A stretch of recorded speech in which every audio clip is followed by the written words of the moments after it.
آج ہم القاعدہ کی تشکیل اور پھر 911 تک یہ سفر کیسے طے ہوا، اس پیچیدہ کہانی کی آپ کہہ لیں گہرائی میں اتر رہے ہیں۔ جی ہمارے پاس جو ذرائع ہیں وہ ہمیں ان اہم شخصیات جیسے سید قطب، ایمن الظواہری اور اسامہ بن لادن، ان کی زندگیوں اور ان کی سوچ کو سمجھنے میں مدد دیتے ہیں۔ بالکل۔ تو کوشش کریں گے کہ یہ سمجھیں کہ ان لوگوں کے راستے آپس میں کیسے جڑے اور کون سے خیالات تھے جو ان کے محرک بنے۔ تو آئیے اس پر بات کرتے ہیں۔ یقیناً، اور یہ صرف آپ دیکھیں واقعات کی ایک لسٹ نہیں ہے، یہ نظریات کا، ذاتی تجربات کا اور عالمی سیاست کا ایک ایسا سنگم ہے جس نے دنیا کی تاریخ کو بدل دیا۔ ہم یہ دیکھیں گے کہ کیسے کچھ خاص نظریات نے جڑ پکڑی اور پھر کیسے الگ الگ لوگوں کی کہانیاں مل کر ایک عالمی تحریک بن گئی۔ اکثر جب بات ہوتی ہے تو کہانی سید قطب سے شروع ہوتی ہے، ایک مصری ادیب دانشور جو 1940 کی دہائی کے آخر میں غالباً 1948 کے بعد تعلیم حاصل کرنے امریکہ گئے۔ جی ہاں، New York, Washington D C جیسے بڑے شہروں میں بھی رہے، لیکن دلچسپ بات یہ ہے کہ کولوراڈو کے ایک چھوٹے شہر گریلی میں بھی کچھ وقت گزارا۔ ہاں، اور یہ جو ان کا امریکی تجربہ تھا نا، یہ ان کے نظریات بنانے میں بہت بہت اہم ثابت ہوا۔ نیو یارک میں اقوام متحدہ دیکھا، مختلف ثقافتیں دیکھیں، شاید شروع میں کچھ تجسس رہا ہو، شاید، لیکن مجموعی طور پر وہ امریکی ثقافت سے سخت مایوس ہوئے۔ انہوں نے اسے شدید مادیت پرست پایا۔ ایک جگہ تو انہوں نے طنزیہ انداز میں لکھا بھی کہ امریکہ میں ڈش دھونے پر پی ایچ ڈی کرنا بائبل پڑھنے سے زیادہ اہم لگتا ہے۔ اچھا، صرف مادیت پرستی ہی نہیں تھی، ہے نا؟ انہیں امریکی معاشرے میں جو جنسی آزادی تھی، خواتین کا لباس، ان کا رویہ، اس پر بھی شدید اعتراضات تھے۔ جی بالکل۔ ذرائع میں ایک نرس کے ساتھ کسی واقعے کا ذکر بھی ملتا ہے جس سے وہ خاصے پریشان ہوئے تھے۔ صحیح۔ اور نسل پرستی کا پہلو بھی اہم تھا۔ انہوں نے محسوس کیا کہ سیاہ فام مصریوں کو تو شاید کچھ لوگ قبول کر لیں، لیکن سیاہ فام امریکیوں کے ساتھ تعصب بڑھتا جاتا ہے۔ دلچسپ بات یہ ہے کہ گریلی، کولوراڈو جہاں وہ رہے، وہ بظاہر ایک بڑا پرسکون مذہبی قسم کا قصبہ تھا۔ وہاں شراب نوشی پر پابندی تھی، چرچ بہت زیادہ تھے، ایک تعلیمی ماحول تھا، تو بظاہر تو یہ خود کے اپنے اخلاقی معیار کے قریب ہونا چاہیے تھا۔ مگر ایسا ہوا نہیں نا۔ ذرائع تو یہی بتاتے ہیں کہ اس بظاہر پرہیزگار ماحول میں بھی وہ امریکی طرز زندگی سے ایک شدید قسم کی بیگانگی، ایک مایوسی محسوس کرتے رہے۔ بالکل۔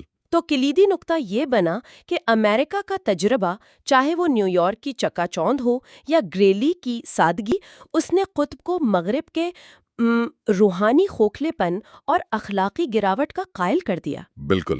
یہیں سے پھر ان کے جو بنیاد پرست نظریات ہیں انہوں نے شکل پکڑی۔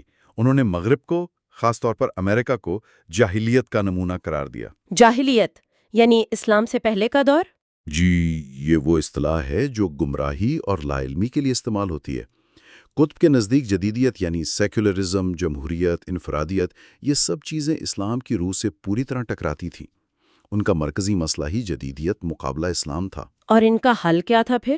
اسلام کی خالص شکل کی طرف واپسی؟ جی ہاں، اور اسی مقصد کے لیے انہوں نے اپنی سب سے مشہور اور متنازع بھی کتاب میل سٹونز یا معلم فی الطریق لکھی۔ اچھا۔ اس کا مقصد ایک انقلابی ہراول دستہ، ایک وینگارڈ تیار کرنا تھا جو پہلے مسلم معاشروں کو ان کے مطابق اصل اسلامی حالت پر واپس لائے اور پھر عالمی سطح پر اسلام کا غلبہ قائم کرے۔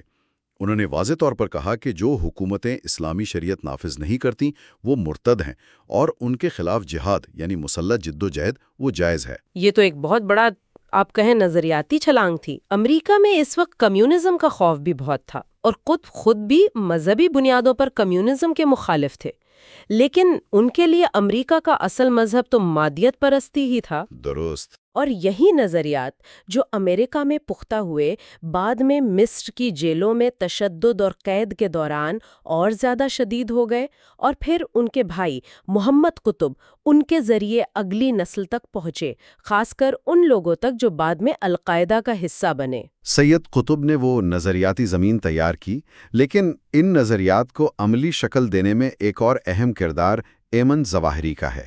ان کا پس منظر کتب سے بہت الگ تھا۔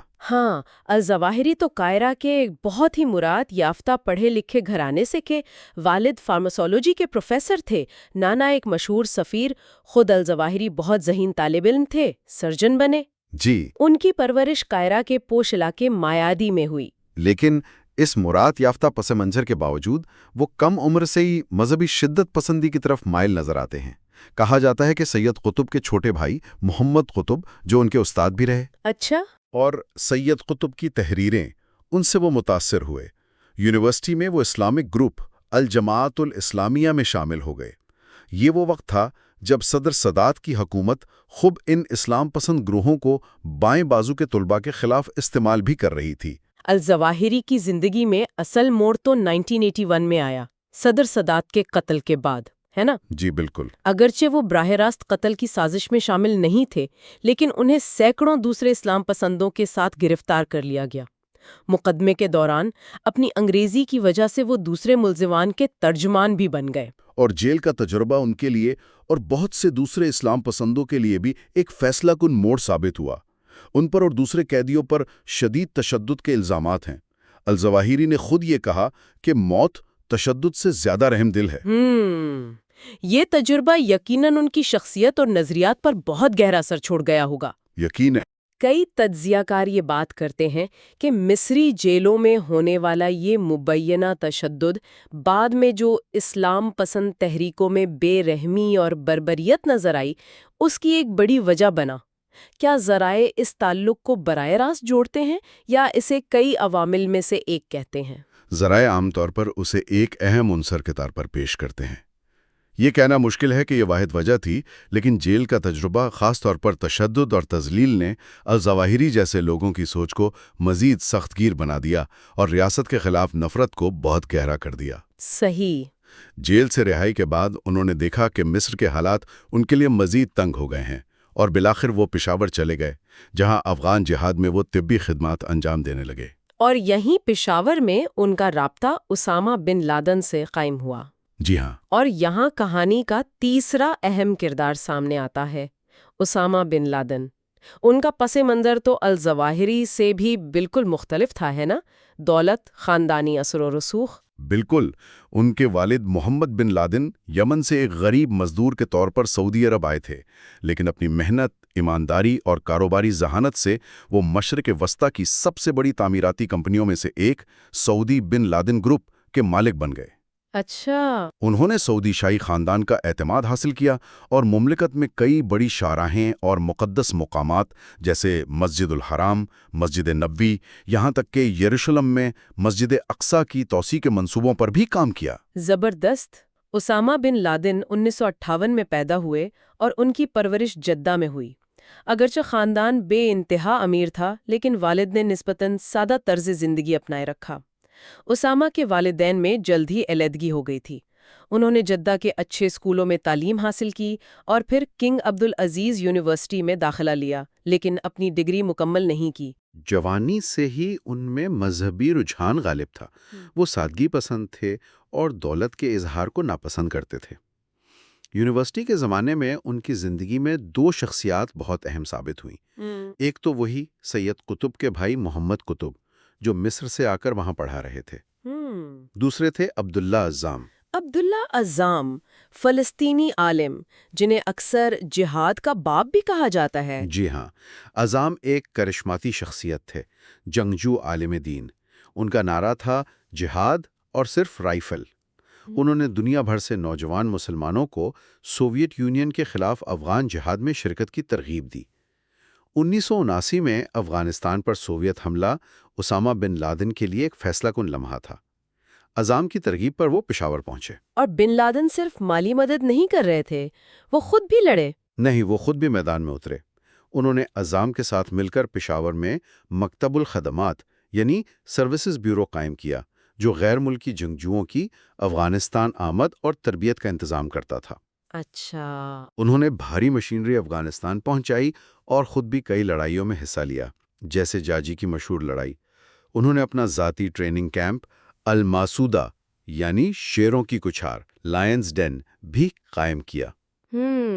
ذرائع یہ بھی بتاتے ہیں کہ اس دوران انہیں سعودی انٹیلیجنس، خاص طور پر اس وقت کے سربراہ شہزادہ ترکی الفیصل کی حمایت بھی کسی حد تک حاصل تھی۔ تو یہ شرمیلا نوجوان جو یونیورسٹی کی ڈگری بھی مکمل نہ کر سکا، افغان جہاد کے دوران ایک جنگی رہنما اور مالی سرپرست کے طور پر ابھر رہا تھا، یہ تو بہت بڑی تبدیلی ہے۔ یقیناً افغان جنگ نے انہیں تجربہ دیا، شہرت دی، پیروکار دیے، اور جب 1989 میں سوویت فوجیں افغانستان سے نکل گئیں تو سوال پیدا ہوا کہ اب آگے کیا کرنا ہے۔ اور یہیں سے القاعدہ کا خیال پیدا ہوتا ہے۔ جی، اگست 1988 میں پشاور میں بن لادن، الظواہری اور دوسرے اہم عرب افغانوں کی میٹنگز ہوئیں۔ ان میں اس بات پر اتفاق ہوا کہ سوویت یونین کے جانے کے بعد بھی جہاد کو جاری رکھنے کے لیے ایک زیادہ منظم، ایک مستقل تنظیم کی ضرورت ہے۔ اسی دوران القاعدہ یعنی بنیاد، دا بیس کا نام اور تصور سامنے آیا۔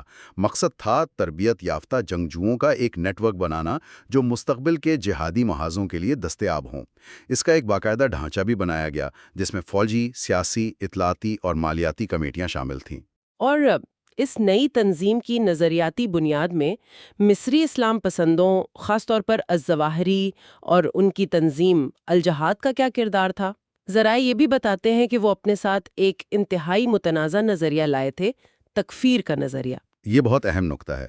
تکفیر کا مطلب یہ ہے کہ کسی مسلمان کو اس کے اعمال یا عقائد کی بنیاد پر دائرہ اسلام سے خارج قرار دینا، یعنی کافر قرار دے دینا۔ اچھا۔ اس کی جڑیں اسلام کی ابتدائی تاریخ کے خوارج تک جاتی ہیں، جنہوں نے اپنے سیاسی مخالفین کو کافر قرار دے کر ان کا قتل جائز سمجھا تھا۔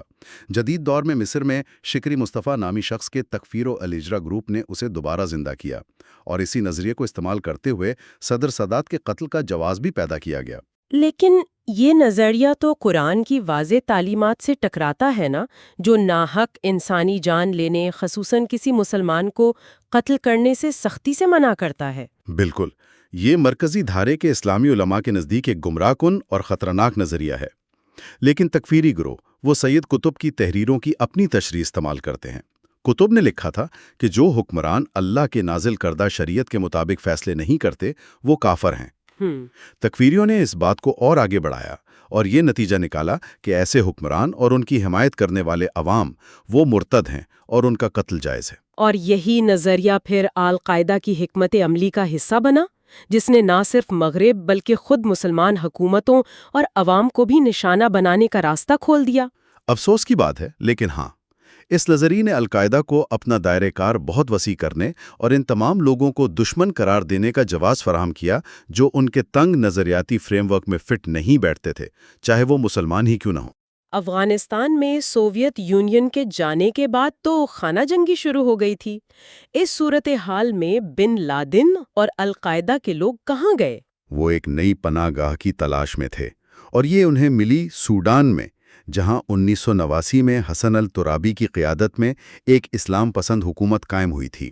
اچھا، حسن الترابی۔ جی، الترابی سوڈان کو ایک بین الاقوامی اسلامی تحریک کا مرکز بنانا چاہتے تھے، اور انہوں نے بن لادن سمیت دنیا بھر کے اسلام پسندوں کو خوش آمدید کہا۔ بن لادن 1991-92 کے قریب سوڈان منتقل ہو گئے۔ اور سوڈان میں بن لادن نے کیا کیا؟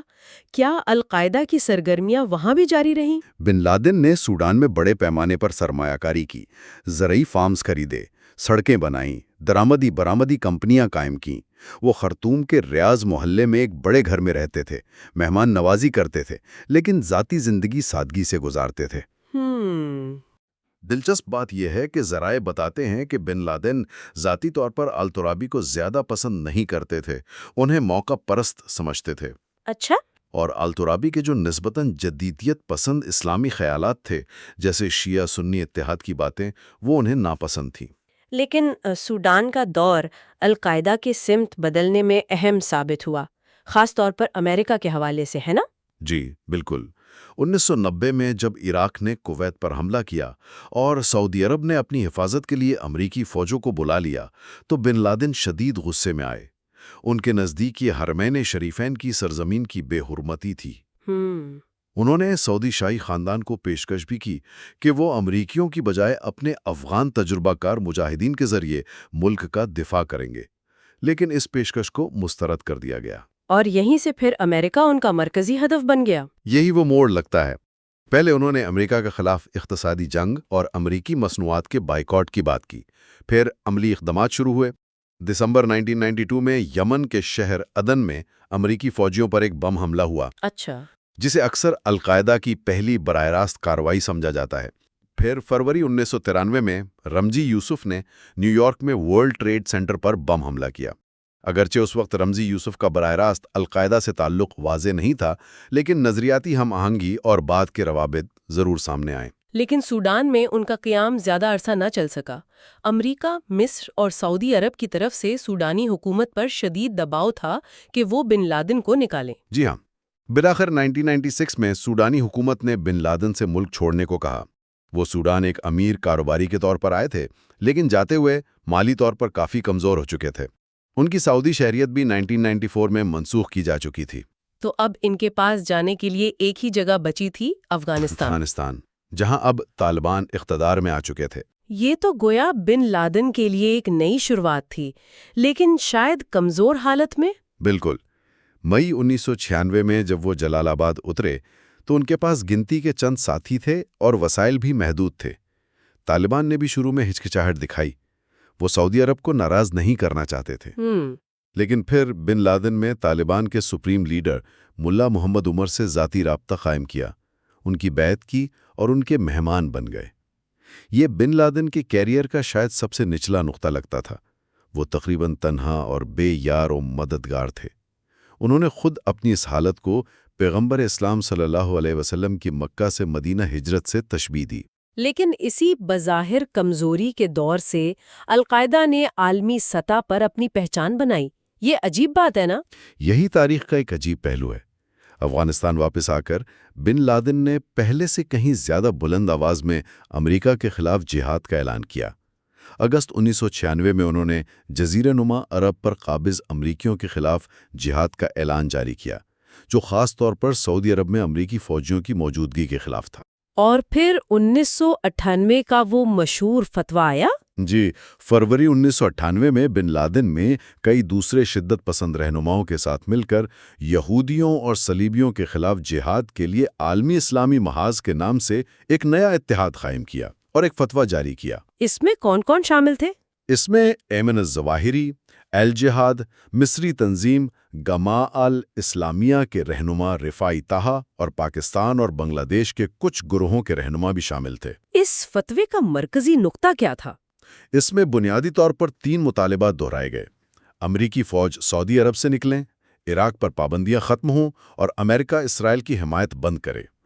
لیکن سب سے خطرناک بات یہ تھی کہ فتوے میں کہا گیا کہ امریکیوں اور ان کے اتحادیوں، سویلین اور فوجی کو قتل کرنا ہر مسلمان کا انفرادی فرض ہے جو دنیا میں کہیں بھی ایسا کرنے کی استطاعت رکھتا ہے۔ یہ ایک کھلی دعوت قتل تھی۔ اور اس فتوے کے صرف چند ماہ بعد ہی دنیا نے اس کی عملی شکل دیکھی، افسوسناک طور پر۔ 7 اگست 1998 کو القاعدہ نے کینیا کے شہر نائروبی اور تنزانیہ کے شہر دار السلام میں امریکی سفارت خانوں پر تقریباً ایک ہی وقت میں ٹرک بم حملے کیے۔ بہت بڑا حملہ تھا وہ۔ جی، نائروبی میں 200 سے زیادہ لوگ مارے گئے، جن میں زیادہ تر کینین شہری تھے، اور ہزاروں زخمی ہوئے۔ دار السلام میں 11 افراد ہلاک ہوئے۔ ان حملوں نے دنیا کو ہلا کر رکھ دیا اور القاعدہ کو عالمی سطح پر ایک بڑے دہشت گرد خطرے کے طور پر سامنے لا کھڑا کیا۔ امریکہ نے اس کا جواب دیا تھا، ہے نا؟ ہاں، صدر کلنٹن نے افغانستان میں القاعدہ کے تربیتی کیمپوں اور سوڈان میں الشفا نامی دواساز فیکٹری پر کروز میزائل حملوں کا حکم دیا۔ الشفا فیکٹری پر حملے پر بعد میں کافی تنازع ہوا، کیونکہ یہ ثابت نہیں ہو سکا کہ اس کا کیمیائی ہتھیاروں سے کوئی تعلق تھا۔ اچھا۔ لیکن ان حملوں سے القاعدہ کا عزم کم نہیں ہوا، بلکہ شاید اور بڑھ گیا۔ القاعدہ کی تشکیل سے لے کر 9/11 سے پہلے کے بڑے حملوں تک کا ایک جائزہ۔ سید قطب کے امریکہ میں پنپنے والے نظریات سے شروع ہو کر الظواہری کی جیل کی تلخیوں اور بن لادن کی دولت اور جنگی تجربات سے گزرتے ہوئے افغان جہاد، سوڈان کی پناہ گاہ اور پھر عالمی دہشت گردی کے اعلانات اور حملوں تک، یہ واقعی ظاہر کرتا ہے کہ کیسے نظریات، ذاتی کہانیاں اور عالمی واقعات مل کر تاریخ کا رخ بدل سکتے ہیں۔ یہ ایک انتہائی پیچیدہ تصویر ہے جس کا کوئی ایک سادہ جواب نہیں ہے۔ نظریاتی بنیادیں ہیں، سیاسی محرومی کے احساسات ہیں، ذاتی عزائم ہیں، خطے میں عالمی طاقتوں کی مداخلت ہے اور مخصوص تاریخی واقعات، ان سب نے مل کر اس مظہر کو جنم دیا جس نے 21ویں صدی کے آغاز پر دنیا کو ہلا کر رکھ دیا۔ اور آخر میں ایک سوال جو ذہن میں گردش کرتا رہتا ہے، جسے ذرائع بھی اشارتاً اٹھاتے ہیں: اگر تاریخ کے کسی موڑ پر کوئی ایک چیز مختلف ہوتی، اگر کتب کا امریکی تجربہ پازیٹو رہتا، اگر الظواہری کو جیل میں تشدد کا سامنا نہ کرنا پڑتا۔ اگر سوویت یونین افغانستان پر حملہ نہ کرتا، یا اگر بن لادن کی طرف سے جو ابتدائی خطرات تھے انہیں زیادہ سنجیدگی سے لیا جاتا، کیا دنیا آج مختلف ہوتی؟ یہ وہ سوال ہے جو ہمیں ماضی کو سمجھنے اور شاید مستقبل کے لیے کچھ سیکھنے پر مجبور کرتا ہے۔